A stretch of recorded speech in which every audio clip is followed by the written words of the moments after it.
She literally ghosted me the day of my appointment. Some of the things y'all do is just not right. The person that you're going to is not licensed.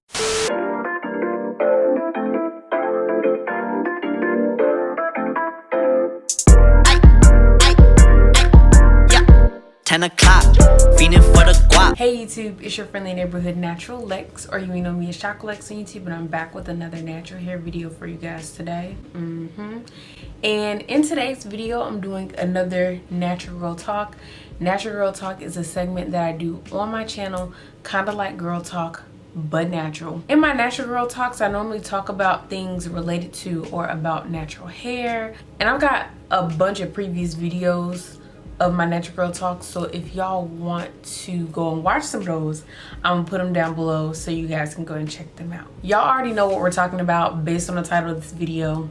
Why are black hairstylists so unprofessional? And I want to talk about it because it is a problem. My first negative experience that I had with a stylist, I put stylist in quotations because I have no clue whether or not this person was licensed, professionally trained. Back when I was in college, I was looking for somebody to braid my hair. I had found this girl on Twitter. She actually went to the same school that I was going to, and she had actually been promoting her work and her skills on Twitter, and I found her through the hashtags. So we, get to messaging in the DMs on Twitter. We established a time, a place, and a price. So the day comes to where it's time for me to get my hair done. I had already went and bought the hair. I had went to the ATM, got the money out. On the way to campus, at the time I was staying off campus, she was staying on campus, and she was doing hair out of her dorm room. And of course with dorms, if you do not have access to get inside the building, somebody's gonna have to let you in. So I'm hitting her up like, hey, I'm outside, and crickets. She literally ghosted me the day of my appointment. I heard nothing from her. Like, I'm blowing her phone up. Her roommate ended up answering the phone for her and was like, oh yeah, she had a meeting, she had to leave, and she left her phone in the room. And I just thought that was very suspicious, because who just leaves their phone? Second, if you had a meeting, why didn't you just tell me? But you allowed for me to set up this day and time with you. If you had a meeting, you could have just told me that, and I would have just tried to find somebody else. Why did you have me thinking that you could do my hair today if you couldn't? Like, I just didn't understand. After that, I had a similar experience with two other girls, two different girls on two separate occasions. And it was the same type of thing. We set up a time, we set up a place, a price, and then when the time comes, you can't do my hair no more. Or you're not answering your phone, you're not responding to your messages. So because that kept happening to me, I was like, do people just not want to do my hair? Like, do they not like me? Like, what is really going on? I can go and ask every single one of my friends, have you ever had a negative experience with a black hairstylist? They're going to tell me yeah. It's crazy how we all have different stories, and it doesn't matter where you are. It don't matter where you live, what type of style you're getting, it's the same thing. These stylists are literally wow. I might ruffle some feathers with this video, and I'm really not trying to. This is just what I think. I will talk, about some of the things that stylists do that I don't agree with.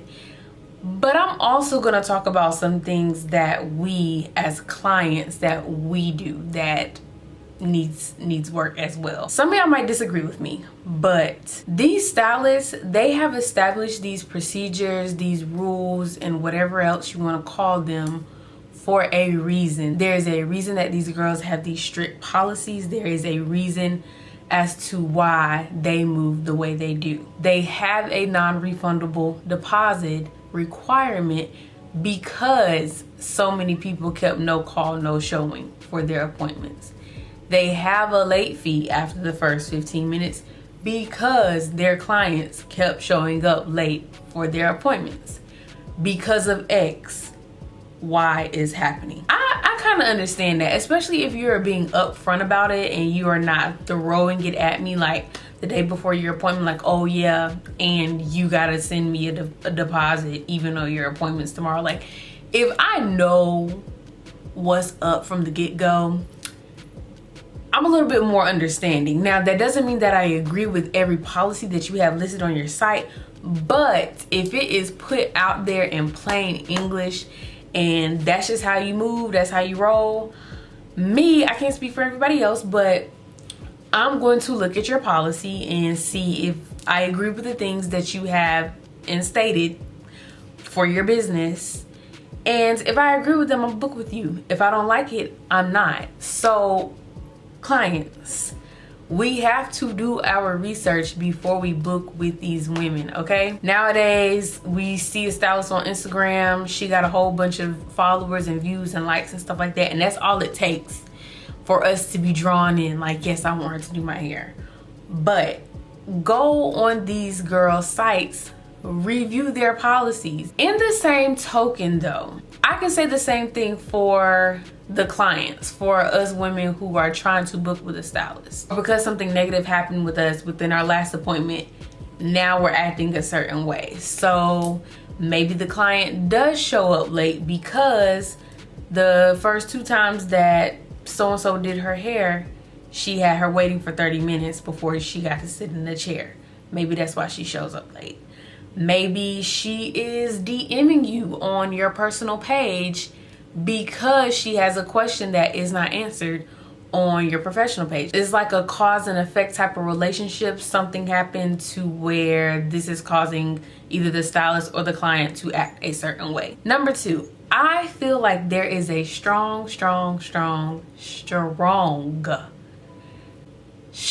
lack of accountability. I was just gonna say on the stylist end, but I will also say on the client's end as well. There's a lack of accountability on both sides, and we all need to come together to agree that we both have to be better.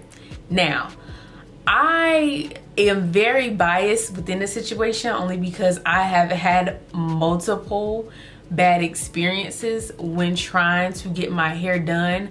But I don't want to make this video making it seem like I'm just bashing stylists. Stylists, you gotta be accountable for your actions. Some of the things y'all do is just not right. And I don't care what you say or how you say it or how you try to justify it. It's just not right. At the same time, clients, sometimes we don't hold ourselves accountable. Because from the client end, it's like, well, I'm a paying customer.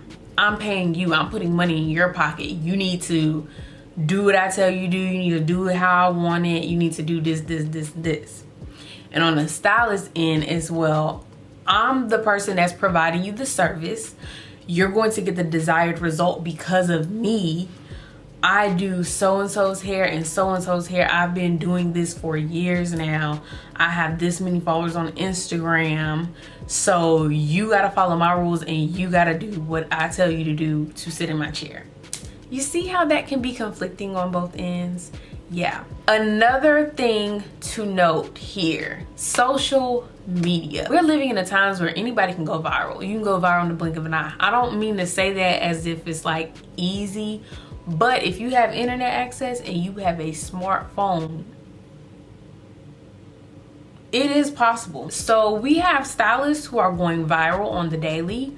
You know, you get reposted on a celebrity story and your clientele just increases. So when things like that start to happen, you have the stylists who are now, I don't want to say getting Hollywood, but you can definitely tell that there's a change, especially when that follower count starts to increase on Instagram. You also now have stylists who just are not in the salon. So like we have stylists starting YouTube channels who are getting more into teaching and education, who are coming out with their own hair products or styling utensils, merch, wigs, weaves, different types of things. So like it's not just hair for them. They are moving into different streams of income, I will say that. And so with all of that in mind, that definitely influences lack of communication, that influences not having time to respond. And you know, kind of, I feel like when they have all these things that they're trying to keep up with, kind of burnout too, to be honest. I want to talk about some things that really just grinds my gears. If there is a service that you offer on your site, if you have put it on your site, if you have put it on your Instagram, we are assuming that this is a service that you are going to provide for us. We assume that you are going to hold up your end of the bargain when we book with you to provide a specific service. I say all of that to say, if you don't want to provide the service, then don't, okay? Take it off your site. And what I mean by that is this: if you hate doing braids, stop offering braids, okay? Because I don't want to sit in your chair for 6 hours while you have attitude braiding my hair. Remove the service from your site, okay? You're unhappy. I'm going to be unhappy during my appointment if I feel like you don't want me to be there. Number 2, I just wouldn't feel comfortable with establishing a policy that I wouldn't be comfortable with if I was booking with somebody. What I mean by that is, how do you feel comfortable with saying, if you are more than 15 minutes late to your appointment, you will be charged a $30 late fee. But when you get to the appointment late, maybe you get to the shop late, maybe you overslept, maybe you are still working on somebody when your client arrives, when you get to the appointment late, it's crickets. How do you feel comfortable with requiring your clients to pay a late fee, but when you're late, you do nothing? And piggybacking off of that, we need to talk about booking, because some of y'all, when your client arrives for their appointment, y'all will still be working on a previous client's hair. The issue that I have with this is I feel like they are not looking at what's being booked. And so then when the day comes, you got stuff back to back to back to back. You don't have time to eat. You don't have time to sit down for a break or anything like that. And your clients, they're rolling in and you get behind. Do y'all remember back in the day when there was no social media and no like heavy reliance on the internet to get a hair appointment, when you would have to call your stylist up? Hey Deborah, I need to come in for a silk press this Saturday. Can I come in at 10 a.m.? And she'd be like, hold on sis, let me go get my book. She put that phone down, go get her book, and you hear the pages turning. They would be able to see, like they see it on paper, like, no, you cannot come at this time. Or maybe they'll see like you want to come at a time where they're just going to be finishing up someone. So it's like, no, I don't want you coming in right after them. So let me just book you out, you know, maybe 30, 45 minutes after. I miss those days. When I booked with this specific salon, basically they had it set up to where you go in, you pick a day and a time, you request the appointment first. They would then come back and tell you within, you know, 24 to 48 hours whether or not your request was accepted. I kind of feel like we in this age where it's like everybody's just so driven by money, money, money, money, money, money. Let me see how many clients I can do in a day. Y'all gotta chill out with that, okay? Because when Miss Girl get here at 1 o'clock and you are still finishing up that last feed-in braid, that's gonna push her appointment back to like 1:30, and then guess what? Client's gonna be mad, and then you not trying to offer no discount for being late. So you think client's gonna book with you again? She might, but then again, she might not. There's a certain level of customer service that must be upheld when you are working with people all day, every day. Now, I'm gonna move over to the clients. People like me, people like you probably, if you're watching this video. The first thing that I wanna touch on is this.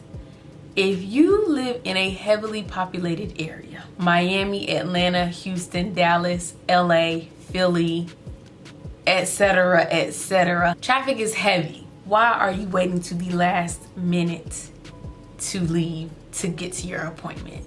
It needs to stop. clients, it needs to stop. Then you get there late, but now you're mad because your stylist is charging you the late fee. You late. This goes back to the entitlement thing that I spoke on a little bit earlier. But if a stylist does not provide a specific service, if they don't do something that you are looking for, sorry, you just might have to find somebody else. If the website says they only do braids on Friday and Saturday, do not open your mouth to ask her, can you do my braids on Tuesday? What does the website say? This is the last thing that I want to talk about, and I'm going ahead and get out y'all way. And it's been on my heart. Oh wait, heart's on the left side. It's been on my heart, right? There has been a big discussion. I've seen it on Instagram, I've seen it on Twitter, I've seen it on YouTube, I've seen it on Facebook. Everybody's like, why are stylists requesting that we come to the appointment with our hair already washed and blow dried? There's a couple of answers that I have to this question, but I'm gonna start with the first one. I'm gonna say that I'm like 75% sure that braiders can only braid, right? So braiders, they cannot, do scalp care and, treatments and stuff like that because their license is only in braiding, right? Somebody correct me if I'm wrong. I probably should have looked this up before I started filming this video, but if you're getting your hair braided, of course they're gonna tell you to come to your appointment washed and blow dried or whatever, washed and detangled, because they can't do that. They can only braid, right? The next part. So over the years, lace fronts and units and all kinds of other stuff, they've definitely gained popularity. I'm just go ahead and say it. Most of these stylists that's laying y'all wigs, they are not licensed. They are requiring that you come wash and blow dried because they cannot wash and blow dry. Some of these stylists have learned the same place that we learn stuff, YouTube University. They do not know how to do anything aside from plucking, bleaching knots, and doing a ball cap method. I'm just saying, sis, the person that you're going to is not licensed. Do you see any type of license on their walls? You getting your hair done in the middle of somebody's apartment, living room. Sis, they can't wash your hair. Now, if it's an actual stylist who actually went to cosmetology school and they are still requiring that you come washed and blow dried, I don't know what the purpose of that would be besides saving time. Like maybe they have a bunch of clients in the day and they don't have time to, wash and prep. Which I still don't understand why you would be so confident in applying a unit when you don't even know if the client's hair is properly washed. There are stylists out here that do include the prepping of your hair with the whole service. We need more of y'all. Like, I need for y'all to let yourselves be known. I'm gonna go ahead and say it. Like, if they do have it listed on their website, like, you must come washed and blow dried and detangled. I mean, if it's listed, only thing you can do is either book with them or go find somebody else. Even if you are somebody who really wears like wigs and weaves and stuff like frequently, y'all still need to be going to a licensed cosmetologist. And maybe you don't want to go to them like all the time, but in between your installs, like, you need to find you somebody that knows proper hair care. If you care about the health of your hair. Some of y'all might not care, and so it might not be a priority for you. And I understand. I get it. Kinda.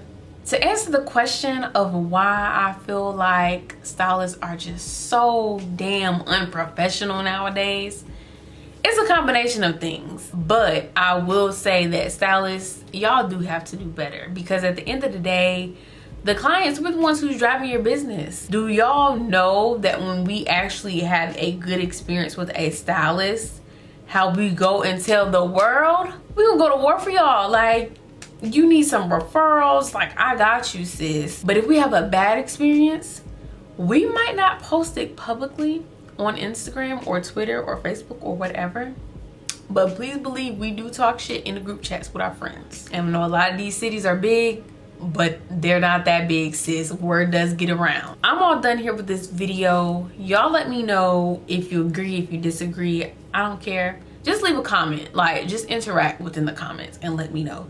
If you had a terrible experience with a stylist and you are comfortable with sharing it, I want to hear it, because I need to know it's not just me. Please be sure to like, comment, share, and subscribe, and follow your girl on Instagram at BuyMeAlexis, and I'll see you guys in my next video.